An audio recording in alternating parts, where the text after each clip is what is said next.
It took me more than 40 years to realize that what I was chasing wouldn't give me what I actually needed: the success, the dream house, the perfect body, the achievements that would finally make me feel enough. I got many of them, and they didn't fill anything. If I could save you some time, some years of striving toward things that won't actually satisfy you, I hope this will. Because what I'm about to share isn't about demotivating you, it's about reorienting you, providing a compass. If you're approaching midlife and something feels off, even though you've done everything right, this might help you understand what's actually happening. Here's what no one tells you about achievement: it works brilliantly until it doesn't. In your 20s and 30s, achievement was identity building. Every promotion, every milestone, every external marker confirmed you were becoming someone.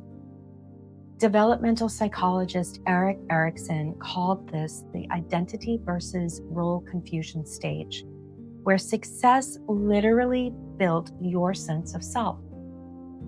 But somewhere around midlife, the psychological task shifts.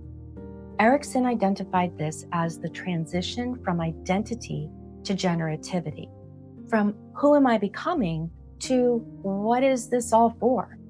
Achievement that once built identity now just accumulates. The next goal, the next level, the next thing that's supposed to fix this vague sense of emptiness. And it never does. That's not failure. That's your psyche recognizing the developmental stage has shifted. The playbook that got you here was designed for a different question. Who am I requires achievement. What is this for requires meaning. Viktor Frankl, psychiatrist and Holocaust survivor, spent his career studying this exact question. He identified three primary sources of meaning. The first is creating something of value, work that contributes beyond yourself. The second, experiencing something fully: love, beauty, connection. And the third, the attitude you take toward unavoidable suffering. This is how you respond when life doesn't go as planned. Notice what's missing from that list. Achievement for its own sake, the perfect house, perfect body, external markers of success. They're not bad, but they're not meaning.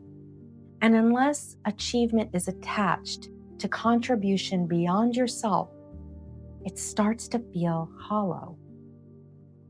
And there's a body level component to this. Your nervous system, after 20 to 30 years of achievement-oriented living, has accumulated stress responses that no amount of new goals will resolve. The exhaustion isn't from not trying hard enough. It's from a system that needs recalibration, not more input. So here's the reframe. Midlife isn't asking you to achieve more. Midlife is asking you what you want your life to mean. Philosopher Alasdair MacIntyre talks about narrative coherence, the idea that a meaningful life has a story that makes sense. Not a perfect story, certainly not a story without mistakes or detours, but a story where the arc points towards something beyond yourself. When I hit my own midlife reckoning 10 years ago, I realized I had built an impressive resume, but I couldn't answer the question, what was it all for?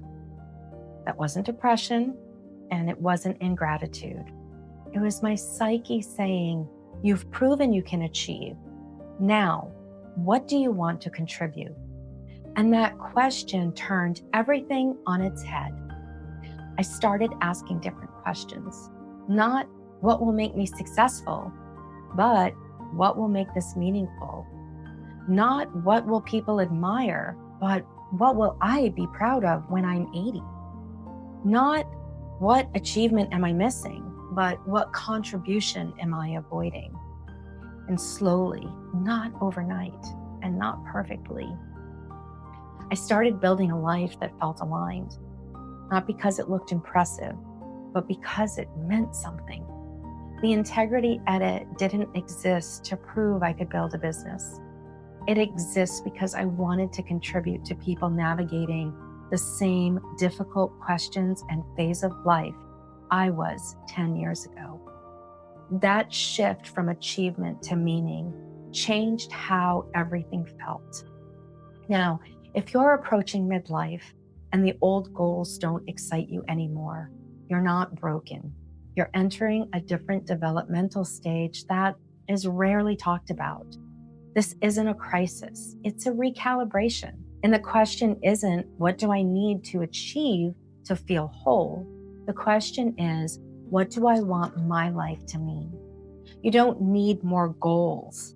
You need orientation, a map, and a compass. And that starts with asking, what am I building toward that will still matter when the achievements fade? Because they will fade. And when they do, meaning is what remains. If this helped you see what's actually happening in midlife, I invite you to subscribe. Everything here is for people navigating the second half of life with clarity, meaning, and disciplined self-honesty. We'll keep walking this terrain together, and I'll see you next time.